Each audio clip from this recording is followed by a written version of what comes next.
Hello friends, स्वागत है आप सभी का द सोशल क्लास के एक और नए वीडियो में। तो आप आज जो हम लोग सीबीएसई क्लास 12 का हिस्ट्री है, इसका मोस्ट इंपोर्टेंट क्वेश्चंस को करने वाले हैं। ठीक है, वो है आपके थर्ड चैप्टर जो है इसका मोस्ट इंपोर्टेंट क्वेश्चंस को आज मैं लेके आया हूँ आपके सामने, जो कि आपके एग्जाम के पॉइंट ऑफ व्यू से काफी ज्यादा इंपॉर्टेंट है। तो अगर आपको इस चैप्टर के नोट्स चाहिए या फिर ये पीडीएफ चाहिए तो आप टेलीग्राम का जो लिंक डिस्क्रिप्शन में है उसको आप ज्वाइन कर लीजिएगा। और चलिए बढ़ते हैं हम लोग अपने वीडियो की तरफ। तो पहला जो है वो 3 मार्क्स वाले क्वेश्चन है। जो 3 मार्क्स वाला इंपॉर्टेंट क्वेश्चन है उसको देख लेते हैं। तो 3 मार्क्स वाले क्वेश्चन में क्या है? पहला question, what does the Mahabharata reveal about the social structure of ancient India. जो महाभारत है वो एंशिएंट इंडिया के सोशल स्ट्रक्चर के बारे में क्या बताता है? तो Mahabharata provide insight into the role of kinship, duty and importance of varna based rules. ठीक है, किनशिप के बारे में बताता है, मतलब कि फैमिली रिलेशंस वगैरह कैसे थे, साथ में लोगों का ड्यूटी क्या था, साथ में जो वर्ना बेस्ड रूल्स था, वर्ना सिस्टम वगैरह था, उस सब के बारे में बताता है। उसके बाद complex relationship between kings, warriors, priestly classes, ये सब चीजों को भी दिखाता है वो। साथ में क्लास, कास्ट इन्फ्लुएंस सोसाइटी, मतलब कि सोसाइटी जो है उस पर कास्ट का क्या इम्पैक्ट था, कास्ट कैसे इम्पोर्टेंट था, ये सब चीज़ों को बताता है। उसके बाद it reflects the importance of धर्म, मॉरल ड्यूटी। इसमें मतलब धर्म के बारे में भी बहुत सारा चीज़ों के बारे में लिखा हुआ है, जैसे कि धर्म क्यों जरूरी है, वो सब के बारे में भी इसमें दिया गया है। साथ में Mahabharata also explore the consequences of breaking caste norm as seen in the exile of Pandavas.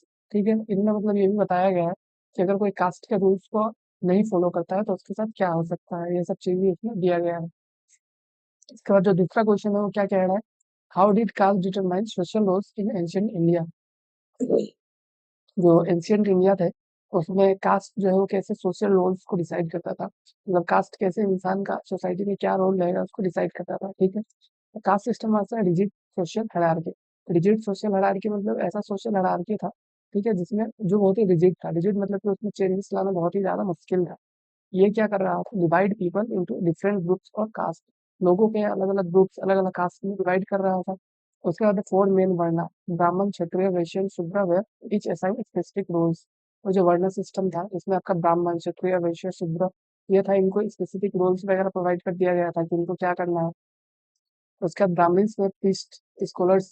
ठीक है, ब्राह्मण्स कौन थे? प्रीस्ट थे, स्कॉलर थे। क्षत्रिय जो थे वॉरियर थे, वैश्य जो थे ट्रेडर्स थे, और शूद्र कौन थे? जो इन तीनों को सर्व करते थे, लेबर्स वगैरह थे। ठीक है, उसके बाद social mobility was limited and people were often bound by the occupation and social status of their caste. Social mobility मतलब कि एक कास्ट से दूसरे कास्ट में जाना जो था वो बहुत ही लिमिटेड था, मतलब कभी बाई चांस ऐसा होता था। और जो लोग थे वो लोग मतलब बाउंड थे, घिरे हुए थे, जो उनका ऑक्यूपेशनल एंड सोशल स्टेटस है उनसे। ठीक है, थर्ड क्वेश्चन क्या कह रहा है? एक्सप्लेन द कंसेप्ट ऑफ जाति इन द कास्ट सिस्टम। जो कास्ट सिस्टम है उसमें जाति का जो कंसेप्ट है उसके बारे में आपसे पूछा गया है। तो कास्ट सिस्टम में जो जाति का कंसेप्ट है वो क्या है? तो jati refers to sub caste within the 4 main varnas. ठीक है, जाति क्या है? कि सब कास्ट, जैसे कि 4 वर्ण सिस्टम है उसके अंदर ही जाति होता है। ठीक है, it was based on the profession and social status of an individual family. ये किस चीज पे बेस्ड था? प्रोफेशन पे, और साथ में जो इंडिविजुअल फैमिली है उसका सोशल स्टेटस कैसा है, इस बेसिस पे जाति को डिसाइड किया जाता था। उसका जाति were more levelized and they were many different जाति। जाति जो था बहुत ही स्टैंडर्ड चीज नहीं था, लोकलाइज था, मतलब हर अलग अलग एरिया में जाएंगे तो आपको अलग अलग जाति मिल जाएगा, इस टाइप से था। और मतलब बहुत सारे जाति थे, एक दो नहीं, बहुत ज्यादा। मतलब वर्ण सिस्टम में क्या था? 4 वर्ण है, लेकिन जातिस में जो था बहुत ज्यादा डिफरेंट डिफरेंट जातिस थे। उसका the concept of jati help maintain the division of labour and ensure that specific duty were carried out by certain groups. जो जाति का कंसेप्ट है वो क्या हेल्प कर रहा था? ठीक है, डिवीजन ऑफ लेबर को मेंटेन करने के लिए, और specific duties were carried out by certain groups. और जो स्पेसिफिक ड्यूटी है लोगों का वो अलग अलग ग्रुप में हो कैरी आउट करे, ये सब जो है जाति सिस्टम इंश्योर करता है। ठीक है, नेक्स्ट क्वेश्चन क्या है? Next question, question number 4, what was the impact of caste and class on the economy of ancient India. ठीक है, कि कास्ट और क्लास का जो इम्पैक्ट था क्या था एंशिएंट इंडिया पे। Caste system structure the division of labour. सबसे पहले तो कास्ट सिस्टम में क्या हुआ कि जो आपका लेबर डिवीजन है वो हो गया। ठीक है, उसके बाद Brahmanas and Kshatriyas control religious and political power, while Vaishyas control trade and commerce. यहाँ पे बस आपको कास्ट जो है वो लोग क्या करते थे वो लिख देना है। The Shudra who made up the majority of the labor force worked as artisans, servants and in other manual occupation। और जो शूद्रास थे वो लोग क्या करते थे कि भले ही वो लोग मेजोरिटी में थे लेकिन उन लोगों को क्या करना पड़ता था कि उन ऊपर के 3 वर्णास को सर्व करना पड़ता था। The system of land ownership also played a major role with higher caste controlling land and resources. जो हायर कास्ट के लोग थे वो लोग क्या करने लगे, लैंड को ज्यादा कंट्रोल करने लगे, रिसोर्सेज को कंट्रोल करने लगे। जो लोअर कास्ट के लोग थे वो लोग जो है लैंड रिसोर्सेज, उनके पास किसी भी चीज का एक्सेस नहीं रह गया। क्वेश्चन नंबर 5 क्या है, how did the concept of untouchability evolve in ancient Indian society. Untouchability का कंसेप्ट जो है किस तरह से इवॉल्व हुआ। The concept of untouchability develop over time, ठीक है, और समय के साथ अनटचेबिलिटी का जो कंसेप्ट है वो डेवलप हुआ, ठीक है। तो इससे क्या हुआ, segregate certain groups of people, मतलब बहुत सारे ग्रुप जो लोग हैं उन लोगों को सेग्रीगेट कर दिया, मतलब अलग कर दिया मेन स्ट्रीम सोसाइटी से। Those who were considered impure were push to the margins of society and were given the title of untouchables और दलित। मतलब जिन लोगों को इम्प्योर माना जाता था उन लोगों को माना जा रहा था कि वो लोग प्योर नहीं है, तो उन लोगों को क्या किया जाता था, मार्जिनलाइज सोसाइटी में डाल दिया जाता था, और साथ में अनटचेबल्स और दलित का टाइटल जो है उनको दे दिया जाता था, ठीक है। This groups were often assigned menial task, उन लोगों को छोटे छोटे काम करवाए जाते थे, और साथ में उन लोगों को सोशल रिलीजियस इकोनॉमिक एक्टिविटी से एक्सक्लूड कर दिया जाता था। उसके बाद टाइम के साथ क्या हुआ था, concept of untouchability become deeply ingrained in social practice. तो समय के साथ क्या हो कि जो अनटचेबिलिटी है वो इनग्रेन हो गया, मतलब कि एकदम मतलब सोसाइटी में बैठ गया ये चीज कि ऐसा होता है बोल के, ठीक है। तो उसके बाद बढ़ते हैं हम लोग अपने नेक्स्ट पार्ट में, जो कि 8 मार्क्स वाला क्वेश्चन है, लॉन्ग आंसर टाइप क्वेश्चन, ये काफी इंपॉर्टेंट होते हैं आपके एग्जाम के पॉइंट ऑफ व्यू से, ठीक है। क्वेश्चन 4, ठीक है, क्वेश्चन 4 नहीं है एक्चुअली, क्वेश्चन नंबर 1 है। Analyze the development of the idea of untouchability and its social implication in ancient India। तो यहाँ पे क्या बोल रहा है कि अनटचेबिलिटी का जो डेवलपमेंट हुआ एंशियंट इंडिया में, और उसका क्या सोशल इम्प्लीकेशंस था, सोसाइटी पे क्या इम्पैक्ट रहा उसका, उस चीज के बारे में आपसे पूछा गया है। तो अनटचेबिलिटी जो है emerge as a result of caste system, caste system की वजह से अनटचेबिलिटी आया, ठीक है। कास्ट सिस्टम था इसलिए जो अनटचेबिलिटी एग्जिस्ट करता है। उसके बाद बहुत सारे इंडिविजुअल है जिनको दलित प्रेफर किया जाता था, उनको फोर्स किया गया कि मतलब कि तुम लोग इम्प्योर हो, तुम लोग ये कुछ गंदे गंदे टास्क है वो सब करो, तुम लोग मतलब एक्चुअल में हम लोग के साथ रहने लायक नहीं हो, जो कि अभी भी बहुत बार देखा जाता है। They were segregated from the rest of society, तो लोगों को सोसाइटी से अलग कर दिया गया। Untouchability was reinforced by religious text, ठीक है। और रिलीजियस टेक्स्ट जो थे जिसमें मतलब बताया गया था कि इस तरह के ग्रुप्स को अलग रखना है, उन लोगों को हम लोग के साथ नहीं रख सकते हैं, ये सब चीज की वजह से अनटचेबिलिटी जो है बहुत ज्यादा बढ़ गई है। The concept of purity and pollution was central to the practice with untouchables regarded as impure. तो ये जो कंसेप्ट है कि मतलब जो हम लोग प्योर है, ब्राह्मणा से ये है वो है, बाकी जो दलित से अनटचेबल से शूद्र से वो लोग हम लोग साथ नहीं रह सकते हैं। इस कंसेप्ट की वजह से जो अनटचेबिलिटी है बहुत ज्यादा बढ़ गया, और untouchables were denied the right to participate in social political and religious activities.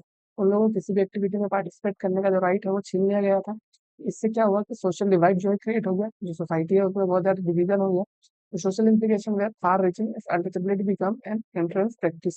Untouchability जो है वो बहुत ही ज्यादा एक मतलब प्रैक्टिस हो गया, जो कि सोसाइटी में मतलब एग्जिस्ट करता है अभी भी। तो इसका सोशल इम्प्लीकेशन जो है उसका बहुत ही ज्यादा खराब है, ठीक है। इससे क्या हुआ, आपका सिस्टमेटिक इनइक्वालिटी जो है वो एराइज हो गया सोसाइटी में। क्वेश्चन 2 क्या कह रहा है, discuss the role of caste in regulating society during ancient India.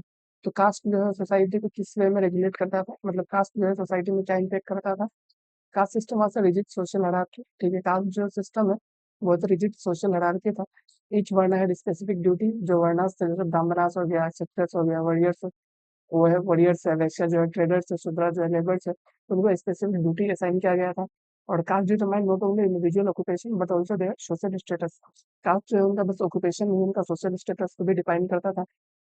Intercaste marriage जो था वो रिस्ट्रिक्टेड था कि मतलब आप सेम कास्ट में ही मैरिज कर सकते हो। कास्ट सिस्टम जो था वो मतलब रिलीजियस टेक्स्ट जो है कास्ट सिस्टम को बहुत प्रमोट करता था।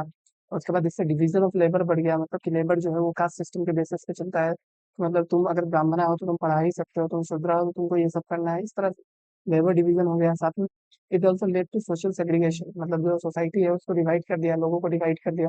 उसका caste system played significant role in setting the society political and economic structure. मतलब सोशल पॉलिटिकल और इकोनॉमिक स्ट्रक्चर को सेट करने में कास्ट सिस्टम का बहुत ही ज्यादा इंपॉर्टेंट रोल था।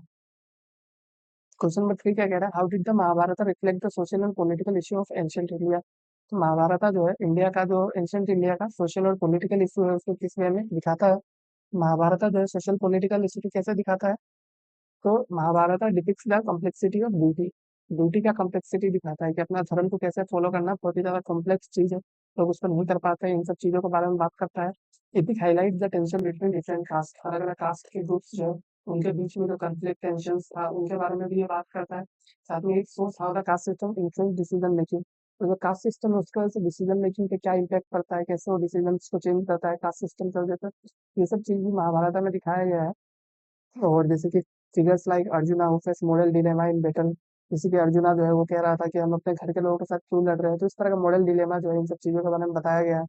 It is also deal with political issue, इसमें पॉलिटिकल इशूज भी दिखाया गया है, जैसे कि पावर स्ट्रगल्स, जैसे पांडवा जो है वो लोग थ्रोन के लिए मतलब गद्दी के लिए लड़ रहे थे, तो पॉलिटिकल इशूज के बारे में बताया गया है।